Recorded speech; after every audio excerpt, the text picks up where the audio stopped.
West Coast Cookbook and Speakeasy with Chef Justice Putnam. Netrootsradio.com.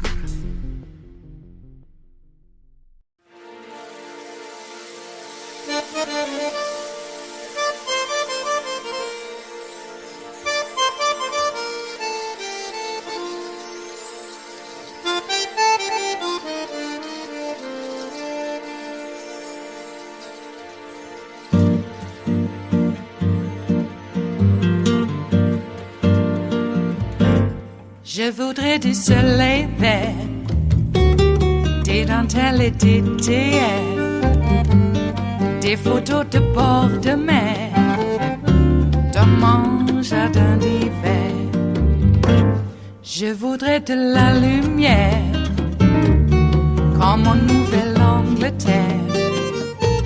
Je veux changer d'atmosphère, dans mon jardin d'hiver. À fleurs sous la pluie de novembre, tes mains qui courent, je n'en peux plus de t'attendre. Les années passent, il est loin, là je tombe. Nul ne peut nous entendre. Je voudrais du Fred Astaire, revoir un latte. Tonight on The Readout, an absolutely stunning 24 hours of legal developments. 3 big cases, and at the center of them all, Donald Trump and his unlawful attempts to get in power and stay in power. First, in the state of New York, one of the star witnesses in Trump's criminal trial was back on the stand for a 3rd day of testimony. The prosecutors finished their questioning of former National Enquirer publisher David Pecker, where he acknowledged that the purpose of catching and killing Playboy model Karen McDougal's story about an affair with Trump was to help Trump during the 2016 election cycle. And Pecker said that he was aware that he was breaking campaign finance laws. Pecker also testified that he discussed McDougal with Trump while he was in the White House. This comes less than a day after 18 people were indicted in Arizona for their roles in an attempt to overturn Trump's loss in the 2020 election there, including 11 fake electors who submitted a document to Congress falsely declaring that Trump won the state, along with several Trump aides, including Rudy Giuliani, Mark Meadows, and Boris Epshteyn. Trump himself was not charged, but was referred to as an unindicted co-conspirator. And as all of this was happening in Washington, D.C. today, the Supreme Court heard oral arguments on Trump's claim that presidents have absolute immunity to essentially do whatever they want in office, crimes included, as long as it's, quote, an official act, which, according to Trump's lawyer, includes potentially staging a military coup or ordering the assassination of political opponents. Yes, that is a real argument that he tried to make. Well, he's gone. Let's say this president who ordered the military to stage a coup. He's no longer president. He wasn't impeached. He couldn't be impeached. But he ordered the military to stage a coup, and you're saying that's an official act. I think it would depend. That's immune. I think it would depend on the circumstances whether it was an official act. If it's an official act, there needs to be impeachment and conviction beforehand because the framers viewed that kind of if very it's an low official risk. act, is it an official act? If it's an official act, it's impeachment. Is it an official act? On the way you've described that hypothetical, it could well be. I just don't know. You'd have to, again, it's a fact-specific, context-specific determination. That answer sounds to me as though it's like, yeah, under my test, it's an official act, but that sure sounds bad, doesn't it? Well, it certainly sounds very bad. Yeah, sounds really bad. As to most legal experts and humans here on Earth, one, this may seem like an absolutely absurd concept to even entertain in the country's highest court. But after nearly 3 hours of questioning, it appears that even as the court seems skeptical of the idea of absolute immunity, a handful, if not all, of the conservative justices are seemingly open to the argument that presidents are indeed entitled to at least some form of immunity from criminal prosecution, meaning they very well could remand the case back to D.C. Circuit Court for further proceedings, which would, you guessed it, delay Trump's federal election interference trial even further, all but guaranteeing that it will not be heard before the November election. But if you take a step back, these three stories essentially all have the same bottom line. Donald Trump allegedly used unlawful tactics to win the presidency in 2016 through hush money payments. And after he did win, he tried to remain in office unlawfully in 2020 after losing, allegedly conspiring to overturn the results of a Democratic election by way of fake electors, something that ultimately culminated in an insurrection at the U.S. Capitol. And even as we are just months away from another election, where the same guy is once again a nominee for the same office, the Supreme Court is wasting time having an intellectual debate about whether or not any of that is actually illegal. Make it make sense, because the stakes could not be higher, something Justice Ketanji Brown Jackson aptly pointed out during today's arguments. What I'm, I guess, more worried about, you seem to be worried about the president being chilled. I think that we would have a really significant opposite problem if the president wasn't chilled. If someone with those kinds of powers, the most powerful person in the world, with the greatest amount of authority, could go into office knowing that there would be no potential penalty for committing crimes. I'm trying to understand what the disincentive is from turning the Oval Office into, the seat of criminal activity in this country.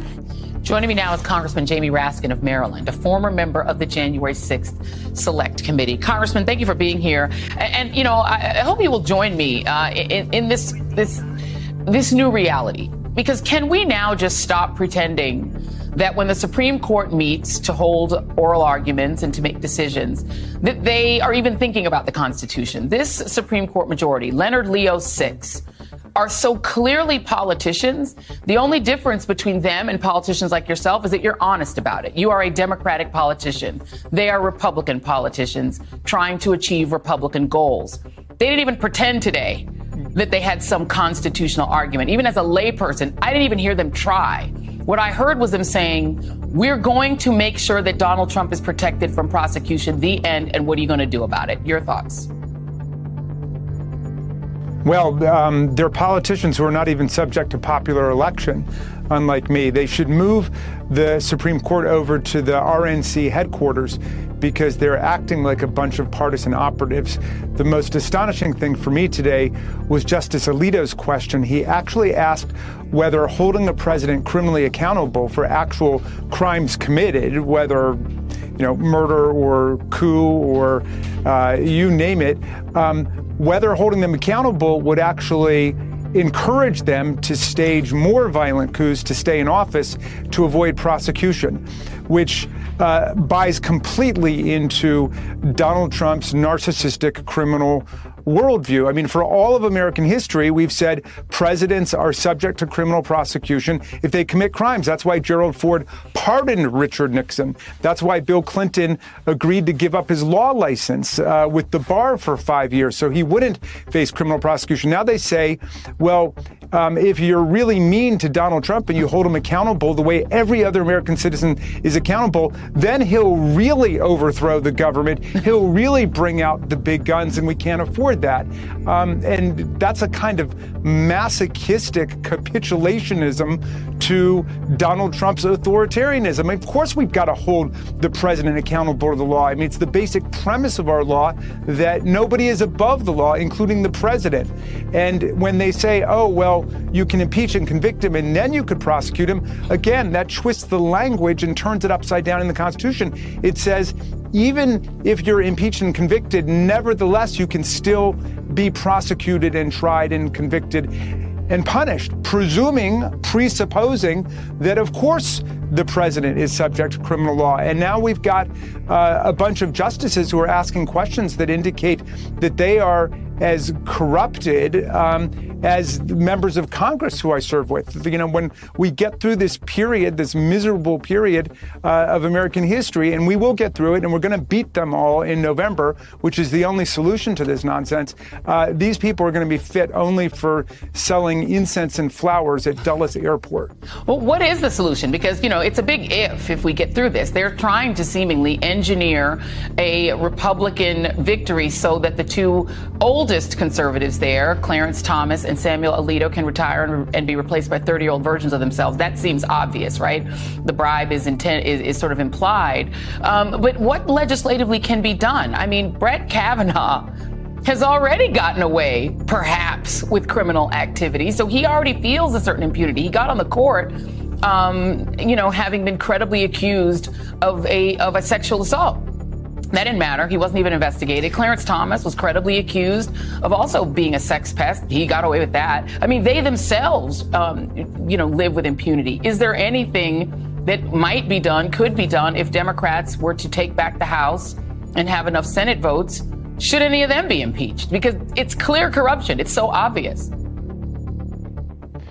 Well, the American people have to insist upon the rule of law here. The president's primary job as a Republican judge on the D.C. Circuit put it, is to take care that the laws are faithfully executed, not completely betrayed and defeated. And she said it would be strikingly paradoxical if the person who's supposed to be taking care that the laws are faithfully executed, including all the election laws and the 12th Amendment and the 20th Amendment, which says you serve four years in office and you leave by noon on January 20th. If the person who's supposed to be enforcing the law is overturning the law, then we really don't have a constitutional democracy anymore. So the people have got to insist upon that. And what's happening, Joy, as I see it, is that as Donald Trump and his various January 6th aiders and abettors are being exposed now for what they did, finally, on January 6, 2021. And the factual case is just crashing in on them all over the country. Now they're shifting to the law to say, oh, well, of course, the president is not really held accountable under the law. And they're buying into Trump's argument that there's this absolute presidential immunity. Where did that come from? The stork brought it. That is not in the Constitution. That's the very opposite of our Constitution, and it's the opposite of the impeachment judgment clause. Well, then what's the answer legislatively? You're in Congress. Is it expanding the court? Is it putting 15 members on the court, as our friend Elie Mystal and others have said, expand the court? Like, what can be done to rein them in? Because at this point, they're stripping the 20th century reforms of the Warren Court and others down to the sparks. Like, we're almost going to have nothing left of the revolutionary American century. But before they're done, we'll be back to the mid-1800s legislatively and have a king. Yeah. Well, here's the problem.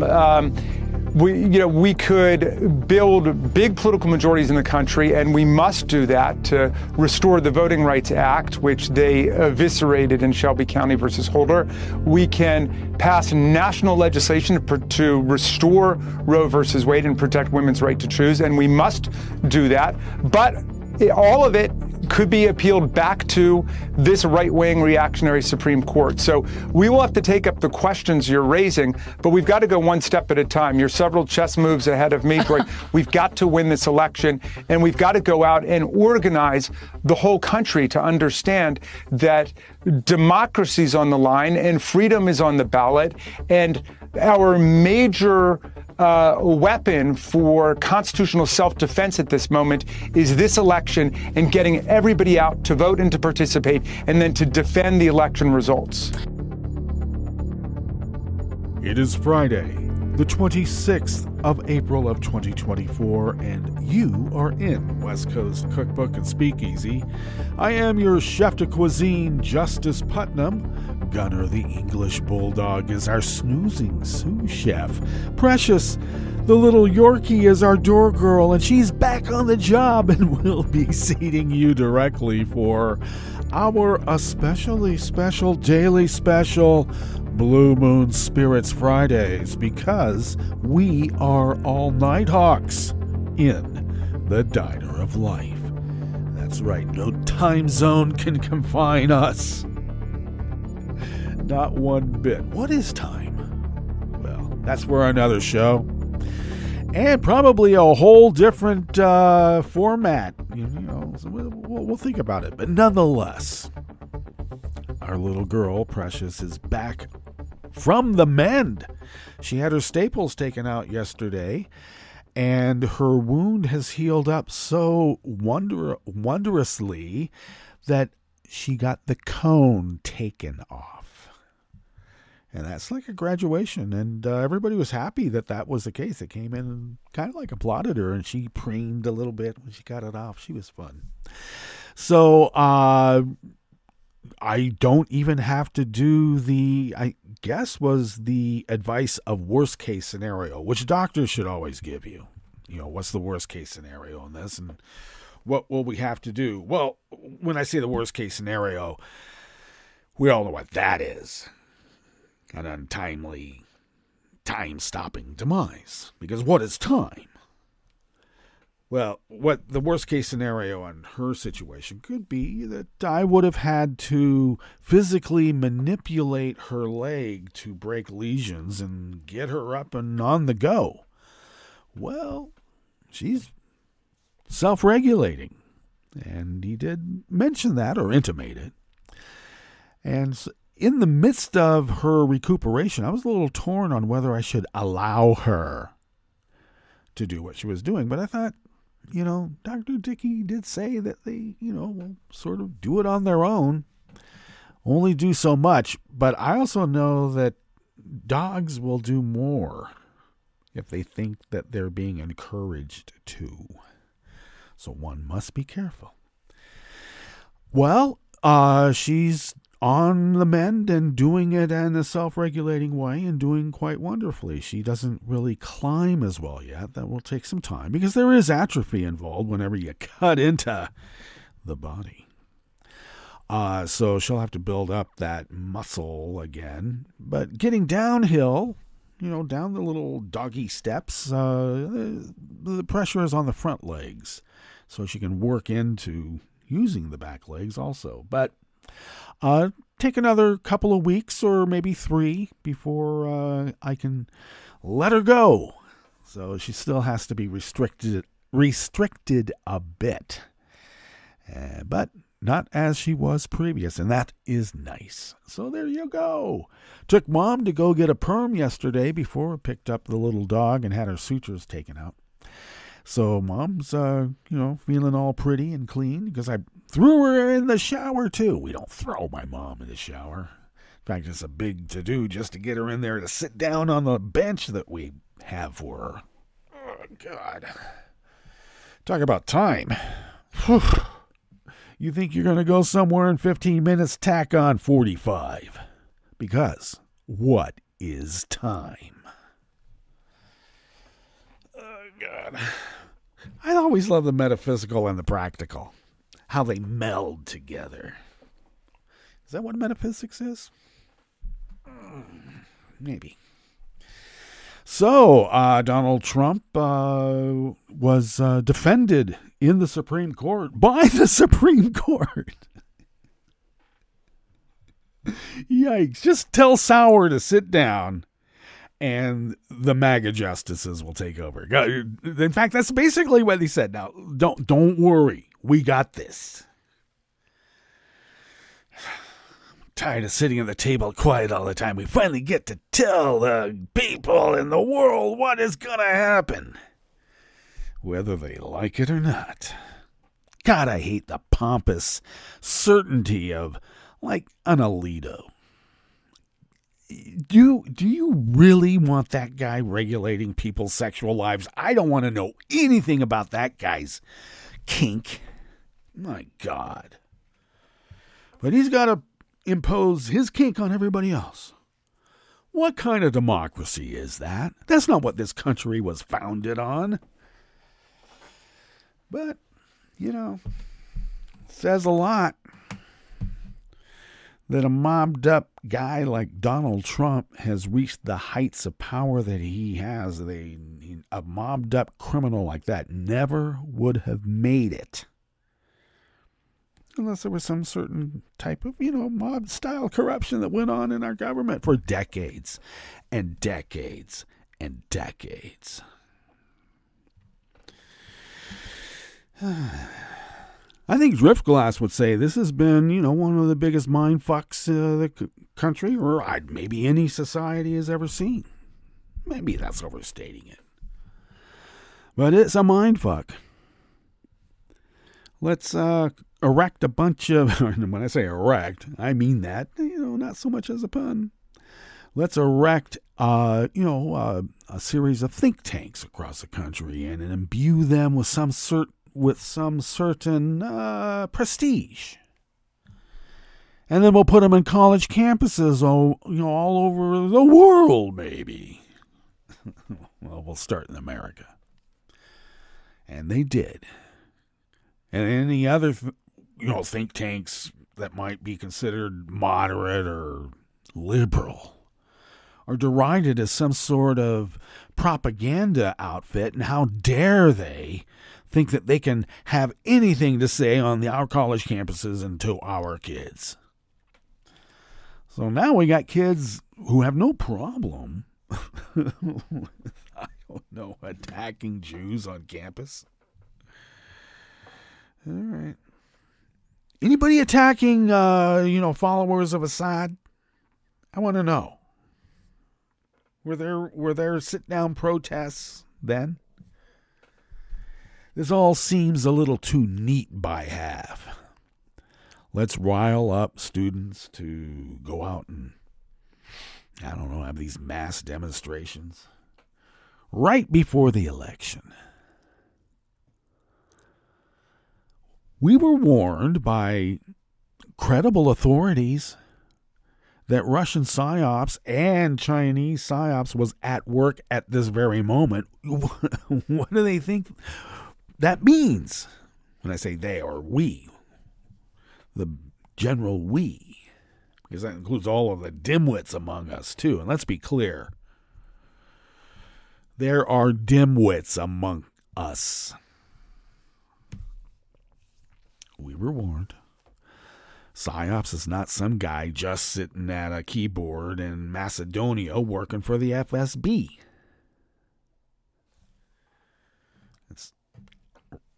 It's Russian active measures. I'm amazed that kids today, when I say kids, like 45 to 50. Okay, 40 to 45. Who have no idea what Russian active measures is, or Russian active measures. What is that? They're ready to believe heavy metals in chemtrails is causing, the kind of climate that we're seeing. People have been seeding the clouds. It's geoengineering, and that's, it's the government, it's the deep state, which is what the MAGA SCOTUS referenced when they said, there's a deep state, a culture there over at the DOJ just predisposed to go after Donald Trump. Yeah, because he's a crook. He's a mobbed-up Russian money launderer, and people have known it for a long time, like ever since the Italian mob in New York stopped funding his bankrupt casinos. They said no more. And the only way he stayed alive from that is that he went into bed with the New York Russian mob, which he'd already been in bed with for a while anyway, just, in case. This is no secret. It was all out in the open. But there's a lot of people who think, no, that's just something you're making up. I saw him on The Apprentice, and he was like a really powerful businessman. Look, he was able to fire people at a whim. Yeah, that's considered good business? Oh. I guess The Apprentice with Paul Hawken audition just didn't take off, apparently. Beneficial business.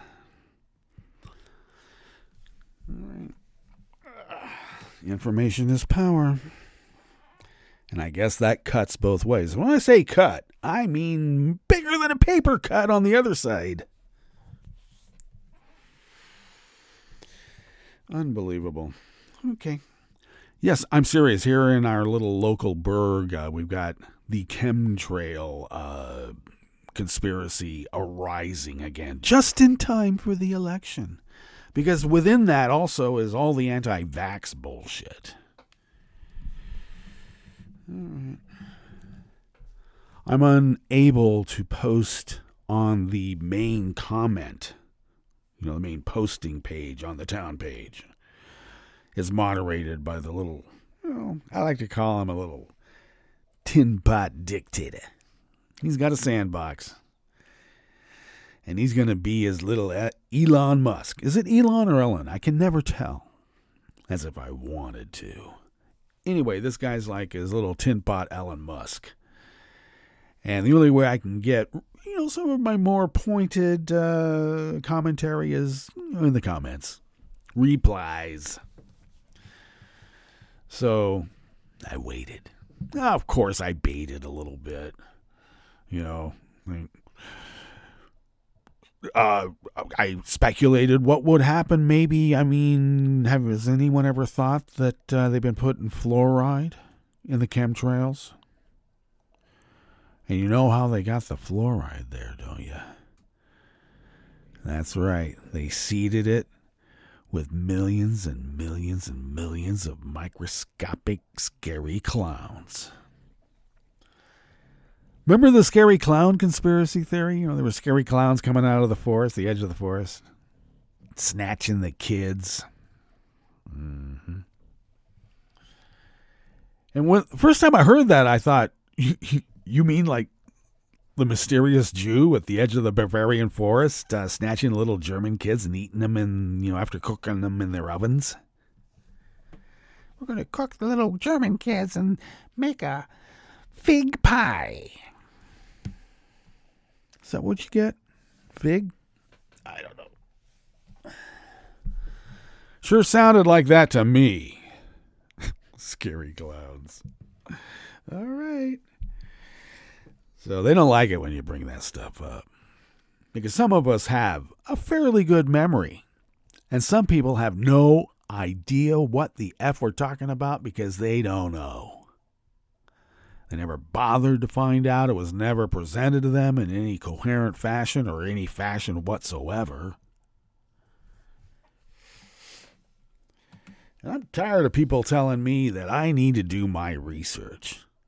Give me a break. You have no idea what research is. Do you?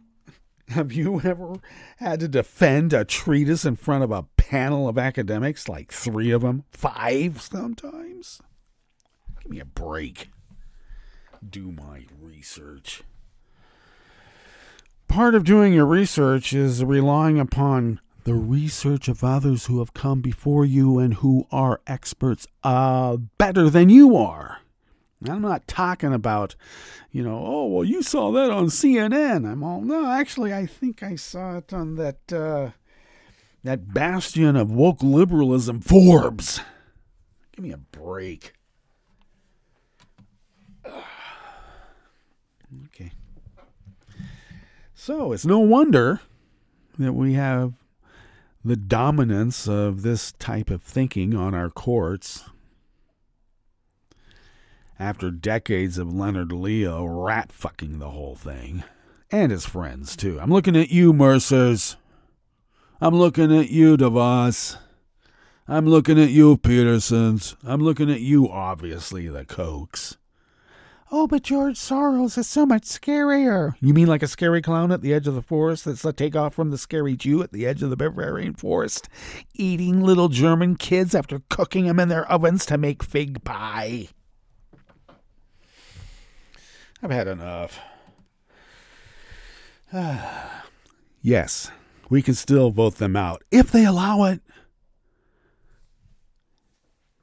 If the President of the United States and only the mobbed up Russian money launderer President of the United States can break the law, and that's called lawful, do you think that we following the law is going to be considered lawful? No, that's going to be the unlawful act.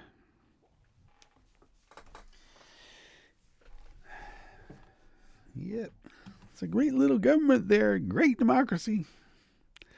If you can keep it. Well, we better. All right, what do we have in store for you to sort of bide or tide ourselves over until our great demise as the great experiment? Well, this is a maddening turn of events. The FBI concealed from Trump foe Lisa Page as we begin in the Bistro Cafe. Remember Lisa Page? Strzok and Lisa Page? That couple. That she was being stalked by a troubled Marine obsessed with mass killings.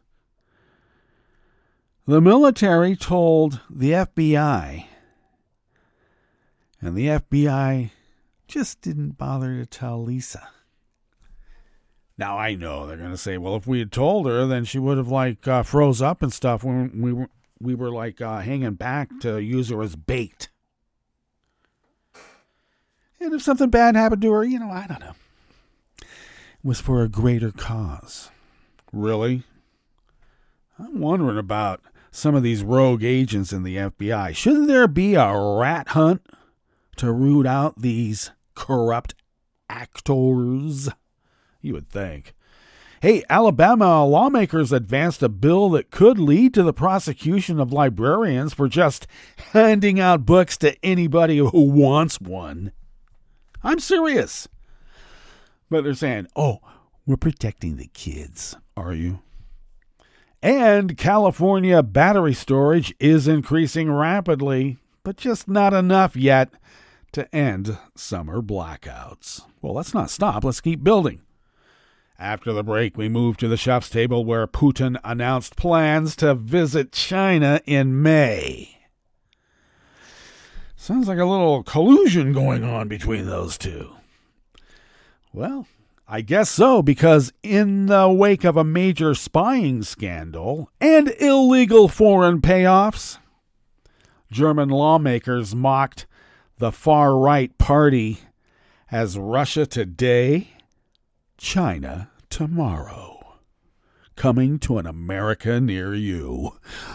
All that and more on West Coast Cookbook and Speakeasy. Bon appetit.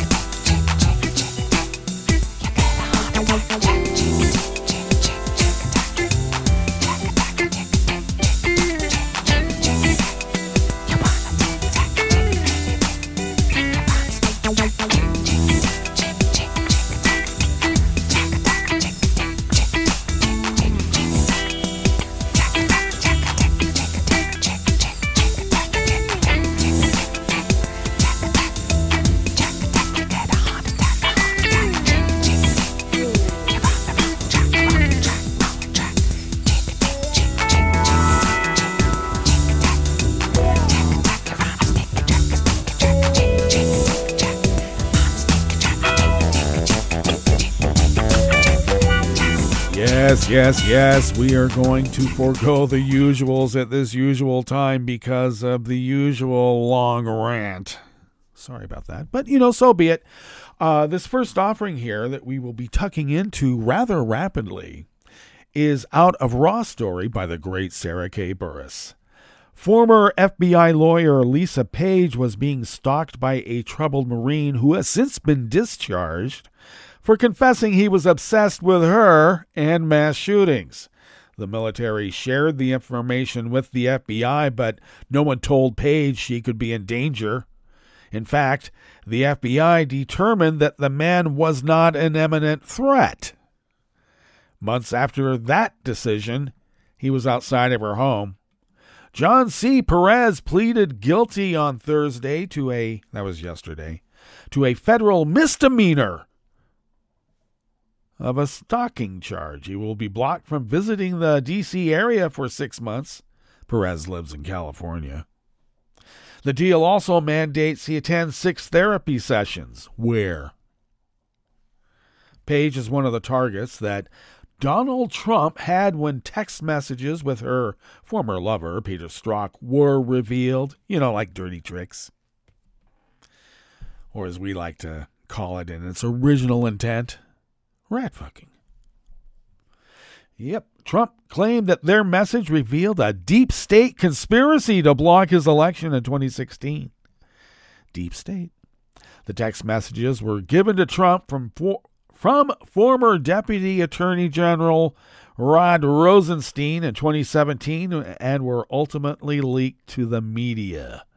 Trump has since been sued by both Lisa Page and Strzok.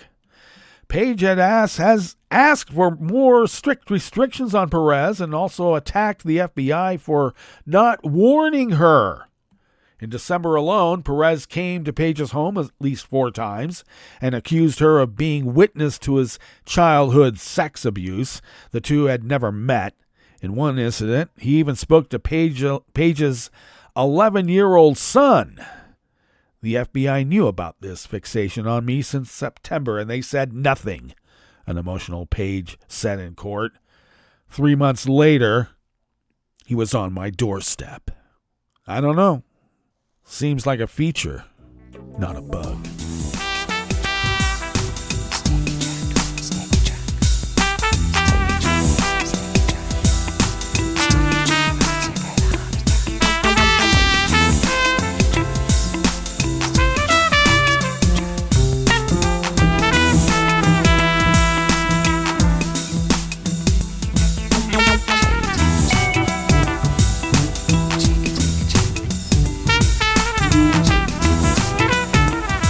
Kim Chandler of the Associated Press brings us this next offering here in the Bistro Cafe of West Coast Cookbook and Speakeasy, Blue Moon Spirits Fridays.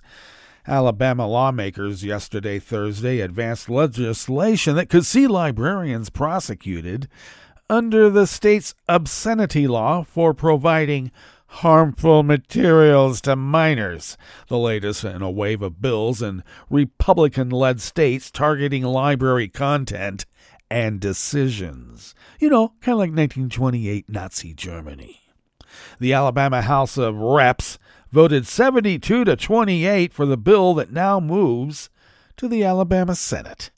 The legislation comes amid a soaring number of book challenges, often centered on LGBTQ content, and efforts in a number of states to ban drag queen story readings. How about, banning student prayer groups with student prayer counselors? How about that? Okay. The Alabama bill removes the existing exemption for public libraries in the state's obscenity law. It also expands the definition of prohibited sexual conduct to include any sexual or gender-oriented conduct at K-12 public schools or public libraries that exposes minors to persons who are dressed in sexually revealing, exaggerated, or provocative clothing or costumes, or are stripping, or are engaged in lewd or lascivious dancing, presentations, or activities. You know, kind of like a scary clown burlesque show. A bunch of troglodytes and bigots.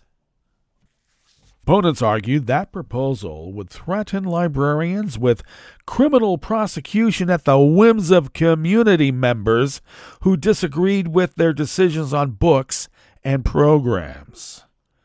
And I can tell you, never underestimate the whims of small-town America.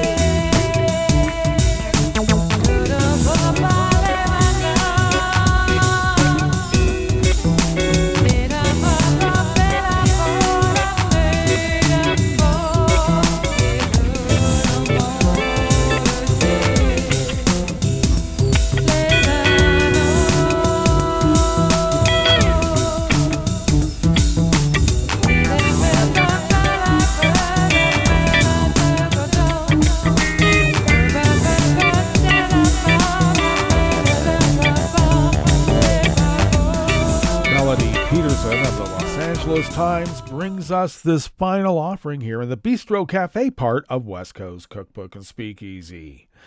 Governor Gavin Newsom said yesterday, Thursday, that California continued to rapidly add the battery storage that is crucial to the transition to cleaner energy, but admitted it was still not enough to avoid blackouts during heat waves.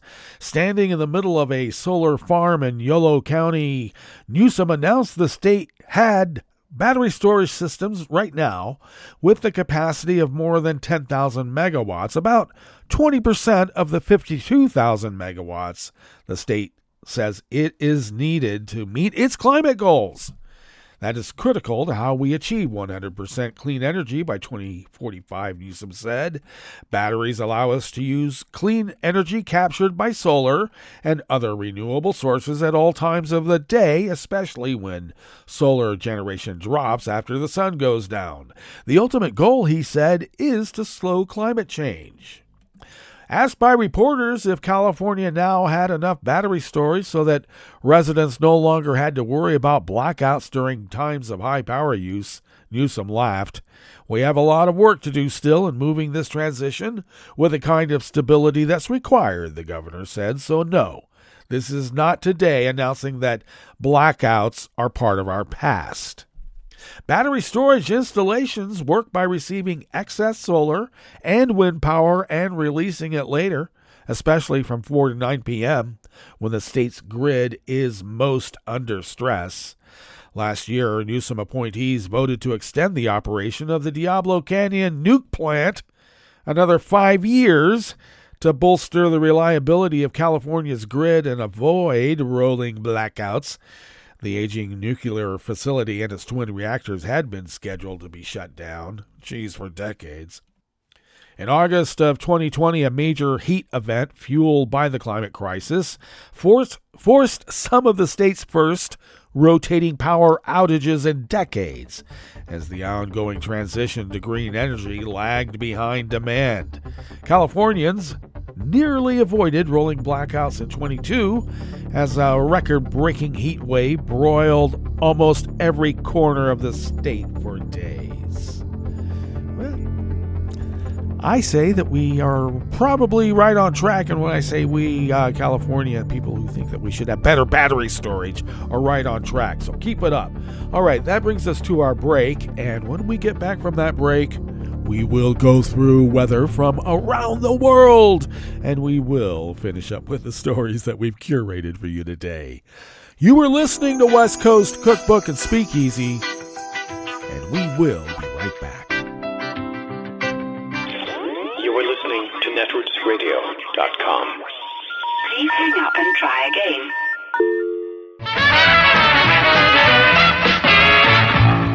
From a point at sea to the circles of your mind, a new force is at work for planetary transformation. New radio for a new Earth.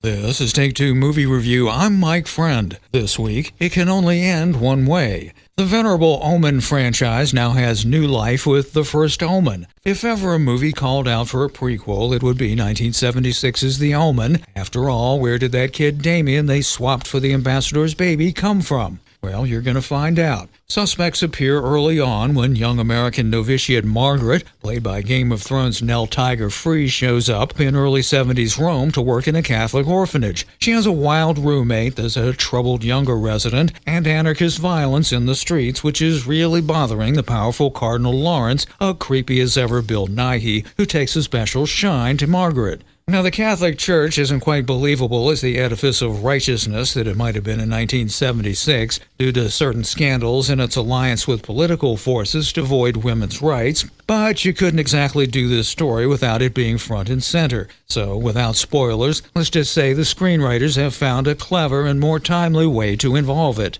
TV director Arkasha Stevenson, in her big screen debut, has managed to both stick to the script, as it were, and make a pretty good film about corruption and female exploitation with its share of real scares and jump tricks. Props are also in order for prosthetic and makeup designer Adrienne Moreau of Megan and the Whale fame for the work on generating some of the more grisly female body horror scenes out there. One has to wonder about the marketing decisions around releasing The First Omen and the very similar Immaculate within 4 weeks of each other. Some say that's a better film, but with Omen's name recognition, it's been no box office battle. And yeah, the door's been open for sequels to this prequel. This has been Take Two Movie Review. I'm Mike Friend. Catch up with us at Take2MovieReview.com and feed us back on our channel on YouTube.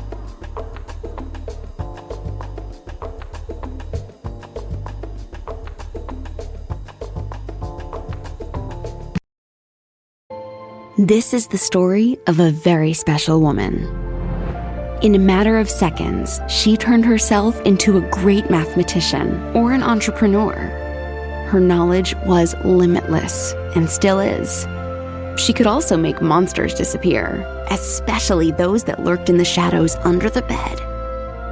Once, this woman put back together a teenage girl's broken heart, which had been shattered in 1,000 pieces. Just by giving her a bear hug. She masqueraded as a regular person at work, but as a superhero at home. Everyone knows her as Gabriella. I still call her Mom. Your hero needs you now, and AARP is here to help. Find the care guides you need to help, complete with tips and resources at aarp.org/caregiving. A public service announcement brought to you by AARP and the Ad Council.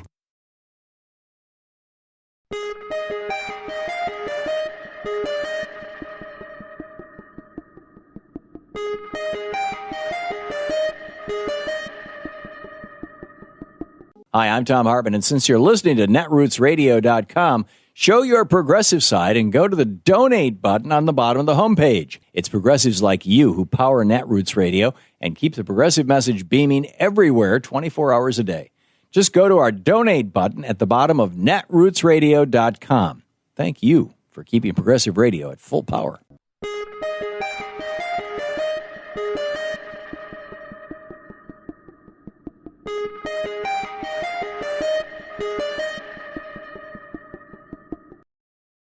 You're listening to the American Democracy Minute, keeping your government by and for the people. The U.S. Justice Department announced changes to its voting rights information and violation reporting page on April 17th, including a new guide on voting-related language assistance and a video explaining how to report voter intimidation. The updated page, justice.gov/voting, includes voting rights guides on Section 2 of the Voting Rights Act and other voting laws, access for voters with disabilities, election monitoring, state voting rules for people with criminal convictions, and several other topics. New in this update is an explainer on voter intimidation, including what constitutes threats, obstruction, or deliberately false information about the time, manner, or place of voting to prevent people from casting their ballots. A companion video explains how to report intimidation to the DOJ. Another new section gives guidance on Section 203 of the Voting Rights Act on accommodations for non-English speaking voters, referred to as language minority citizens. This group includes Hispanic Americans, Asian Americans, Native Americans, and Alaskan Natives. An existing guide concerning federal constraints on post-election audits was also updated, as well as the DOJ's guide to voting under the Americans with Disabilities Act and other federal rules. Instructions and points of contact for reporting voting rights violations are also listed. We have a link to justice.gov/voting at americandemocracyminute.org. I'm Brian Beal. I'm Rick Smith, and this is Labor History in 2. On this day in labor history, the year was 1944. That was the day the Army National Guard seized the Chicago property of Montgomery Ward and removed its chairman, Sewell Avery. The Chicago-based company repeatedly refused to accept a National War Labor Board order to recognize the workers' union and abide by the board-negotiated collective bargaining agreements. After refusing the second board order, President Franklin Roosevelt ordered the Army National Guard to seize the company's central mail order house, retail store, and other related properties in the city. Avery was physically carried out of his office. Wartime no-strike pledges were in effect to avoid strikes or any disruption in war production. From a distance, it looked as if the president had triumphed the cause of labor in forcefully implementing the Wagner Act. Workers of the CIO United Mail Order Warehouse and Retail Employees Union had walked off the job over recognition issues on April 12th. Montgomery Ward officials argued again, as they had 2 years earlier, that they were not engaged in war production, held no government contracts, and that the dispute is not one which might impede the prosecution of the war by the board's own terms. But the government feared strike activity would only spread to other industries in Chicago and elsewhere. Local Teamsters and railway brotherhoods all supported the strike and refused to handle shipments to and from Ward facilities. The CIO union agreed to end the strike on the eve of the seizure. Others in the labor movement called FDR's move a hoax and a device to break strikes and get workers back on the job without any gains. Roosevelt issued a third seizure of Ward's facilities nationwide by the end of the year. Labor History in 2 brought to you by the Illinois Labor History Society and The Rick Smith Show. For more information, go to laborhistoryin2.com, like us on Facebook, and follow us on the Twitters at Labor History in 2.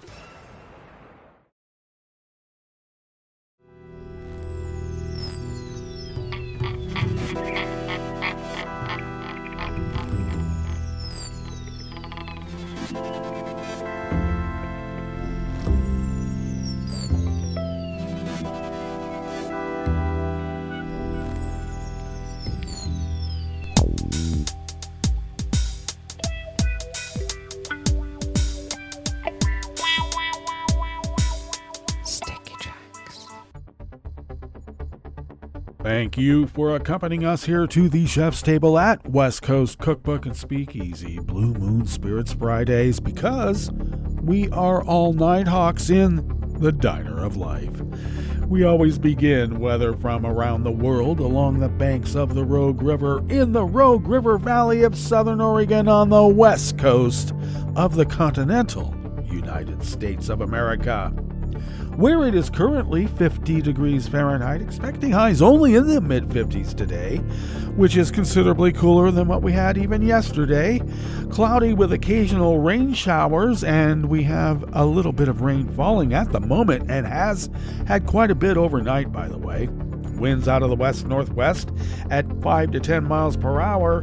Looks like we should get just about a quarter inch of rain throughout the day from this dropping of rain. Then mostly cloudy skies tonight, lows in the low 40s, winds light and variable. Then overcast tomorrow, highs only around 60, winds out of the west at 5 to 10 miles per hour. And then looks like we'll be in the mid to upper 60s over the weekend. Looks like mild weather for the most part, and rain coming again coming next week. So we'll keep an eye on that. Grass pollen is rated high here in Rogue River proper. The air quality index for the region is in the good range at 23 parts per million. And that daytime UV index is high at level 7. So take care if you have similar numbers. Barometric pressure is falling at 29.97 inches. Visibility is at 8 miles. And relative humidity is at 92%. Weather from around the world is brought to you by a crowd of crowdsourced weather stations that a crowd crowdsources from around the world, and that is the Weather Underground. London is 55 degrees and partly cloudy. Paris is 61 and partly cloudy with a thunderstorm advisory, and let me tell you, they can get pretty wild and scary. Rome is 66 and partly cloudy with also a thunderstorm advisory, equally as scary at times in Rome. Bagram is 50 degrees with light rain. Hong Kong is 71 and fair, but not fair to the people living there. Tokyo is 68 and cloudy. Melbourne, Australia, is 56 and cloudy. San Francisco, California, is 56 and mostly cloudy with a small craft advisory on the bay and offshore. Chicago, Illinois, is 51 degrees and partly cloudy with a small craft advisory on that big old lake. And New York, is 55 degrees Fahrenheit and sunny. And that is weather from around the world, brought to you by a crowd of crowdsourced weather stations that a crowd crowdsources from around the world.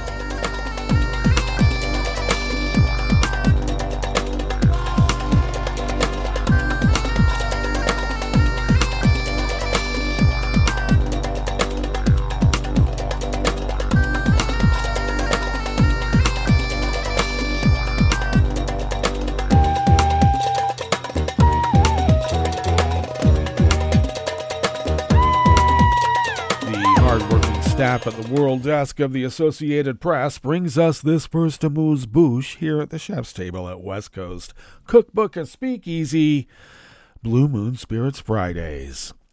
Vladimir Putin said yesterday, Thursday, he plans to visit China in May in what could become the first foreign trip for the Russian leader after he extended his rule by 6 more years in an election that offered voters little real choice. Putin announced the plans for the visit at a Congress of the Russian Union of Industrialists and Entrepreneurs in Moscow. He did not say when exactly it would take place and did not offer any other details.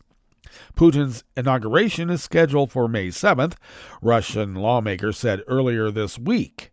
Last month, the 71-year-old Russian leader secured his 5th term in office in a vote with no real opposition because he killed the one in there. That was Navalny up in Siberia, and that extended his 24-year rule. Russia's growing economic and diplomatic isolation because of its war against Ukraine has made it increasingly reliant on China, its former rival for leadership of the communist bloc during the Cold War. According to a recent U.S. assessment, China has surged sales to Russia of machine tools, microelectronics, and other technology that Moscow, in turn, is using to produce missiles, tanks, aircraft, and other weaponry for use in the conflict. China has repeatedly said it is not providing Russia with arms or military assistance, although it has maintained robust economic connections with Moscow. Beijing has not provided direct lethal military military support for Russia and has sought to project itself as neutral in the Ukraine conflict. It has refused to condemn Moscow's actions and declared in 2022 that it had a no-limits friendship with Russia. Wow, sounds familiar from a particular orange-type guy here in the States.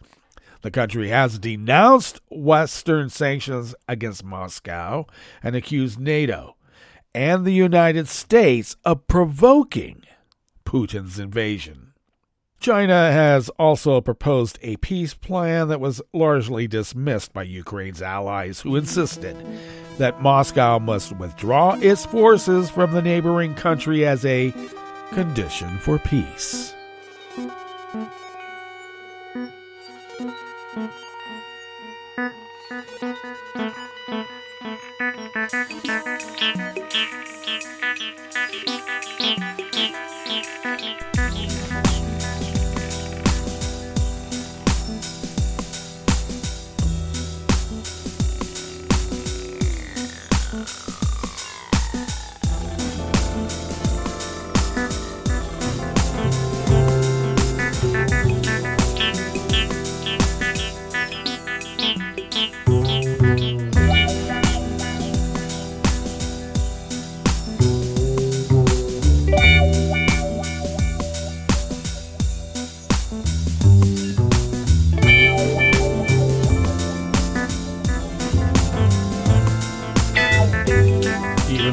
Hard-working staff at the World Desk of the Associated Press brings us this final amuse-bouche here at the Chef's Table at West Coast Cookbook and Speakeasy, Blue Moon Spirits Fridays. The German government and opposition lawmakers assailed the far-right Alternative for Germany party for its closeness to Russia and China yesterday, Thursday, after an assistant to a legislator for the party was arrested on suspicion of spying for Beijing, as reported here at West Coast Cookbook and Speakeasy. This week's arrest of an aide to European Parliament lawmaker Maximilian Krah cast an unflattering light on the Alternative for Germany, or AfD, which has long faced criticism for Russia-friendly positions. Krah said he would dismiss the employee, Jian Gao, but remain the AfD's top candidate for the European Parliament election in June. One reason why Germany is a focus of Russian and Chinese spying is the existence of a right-wing extremist party that is prepared eagerly to take up every narrative from China and Russia and spread it. Konstantin Kuhl of the Free Democrats, one of the parties in the coalition government, told a debate in the German parliament in which mainstream lawmakers lined up to criticize the AfD. So one must be very clear. AfD is a weak point in German democracy when it comes to our defense and of our liberal democracy. A lawmaker with the conservative opposition Christian Democrats, Mark Heinrichmann, accused the AfD of betraying and selling out the German people. He referred to recent allegations involving the party as Russia today, China tomorrow. Well, that brings us to the end of our broadcast period for the day and the week. But you do know Netroots Radio broadcasts on, and we will meet up here on Monday for River City Hash Monday. So do stay tuned to Netroots Radio all day and all night and all weekend for all the breaking news as it breaks. And we will meet up here on Monday, right here in West Coast Cookbook and Speakeasy. Bon appetit.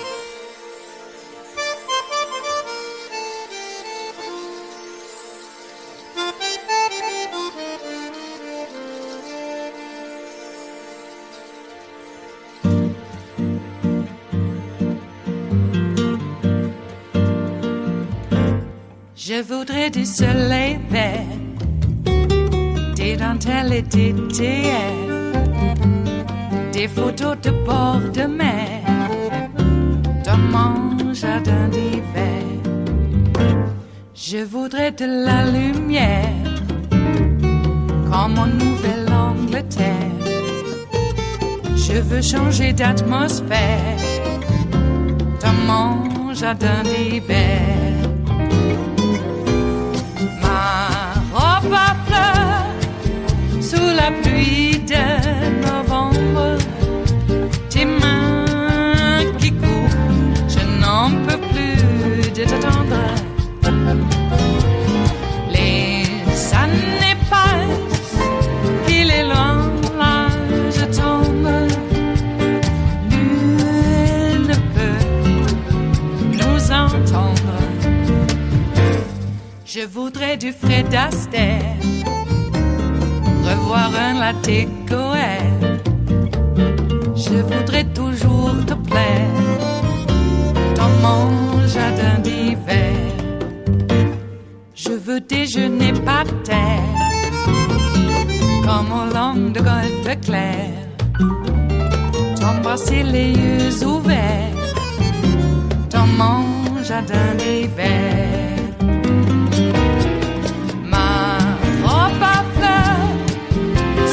Pluie de novembre, tes mains qui courent, je n'en peux plus de t'attendre. Les années passent, il est loin, là je tombe. Nul ne peut nous entendre. Ba-da-da-dum-di-da-dum. Ba-da-da-dum-di-da-dum. Ba-da-da-dum-di-da-dum. Dans mon jardin d'hiver. Ba-da-da-dum-di-da-dum. Ba-da-da-dum-di-da-dum. matin, dans mon jardin d'hiver, dans mon jardin d'hiver, dans mon jardin d'hiver.